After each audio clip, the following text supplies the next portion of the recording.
क्या कभी आपने सोचा है कि सिर्फ सोच बदल देने से जिंदगी कैसे बदल सकती है? आज की कहानी है अर्जुन की, जो एक गरीब परिवार में जन्मा था, लेकिन जिसकी सोच इतनी बड़ी थी कि उसने एक दिन खुद का बिजनेस साम्राज्य खड़ा कर दिया। अर्जुन एक छोटे से गांव में पला बढ़ा। उसका परिवार बेहद साधारण था।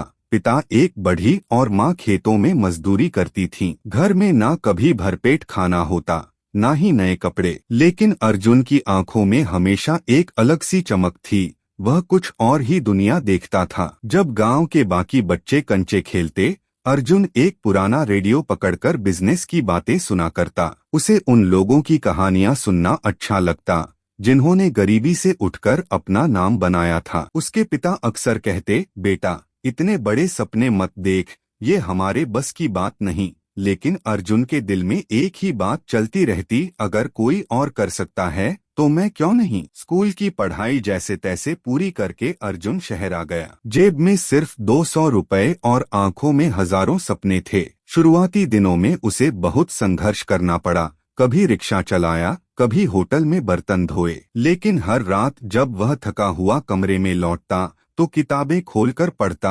बिजनेस, मार्केटिंग और दुनिया कैसे चलती है। एक दिन उसने देखा कि उसके आसपास के लोग अपने घरों तक ताज़ा सब्जी नहीं पहुंचा पा रहे थे, खासकर वर्किंग क्लास। यहीं से उसे एक आइडिया आया, क्यों न लोगों को उनके दरवाजे तक ताज़ी सब्जियां पहुंचाई जाएं। अब समस्या ये थी कि ना उसके पास गाड़ी थी, ना स्टाफ और ना ही पैसे, लेकिन उसके पास एक चीज थी, सोच। उसने साइकिल ली, पास की मंडियों से सब्जियां खरीदीं और सुबह सुबह ऑफिस जाने वाले लोगों के घरों पर जाकर सब्जियां बेचना शुरू किया। शुरुआत में लोग हंसते थे, ये क्या बिजनेस है, लेकिन अर्जुन को फर्क नहीं पड़ा। वह हर ग्राहक की जरूरत समझता, समय पर डिलीवरी करता और क्वालिटी का खास ध्यान रखता। धीरे धीरे लोग उसे जानने लगे, ग्राहकों की संख्या बढ़ने लगी और कुछ महीनों बाद उसने 2 और लड़कों को अपने साथ जोड़ लिया। 1 साल के अंदर उसने ग्रीन बास्केट नाम की एक छोटी सी होम डिलीवरी सर्विस शुरू की। उसने एक छोटा ऐप बनवाया जिसमें लोग ऑनलाइन ऑर्डर कर सकते थे। अब वह सिर्फ एक सब्जी वाला नहीं,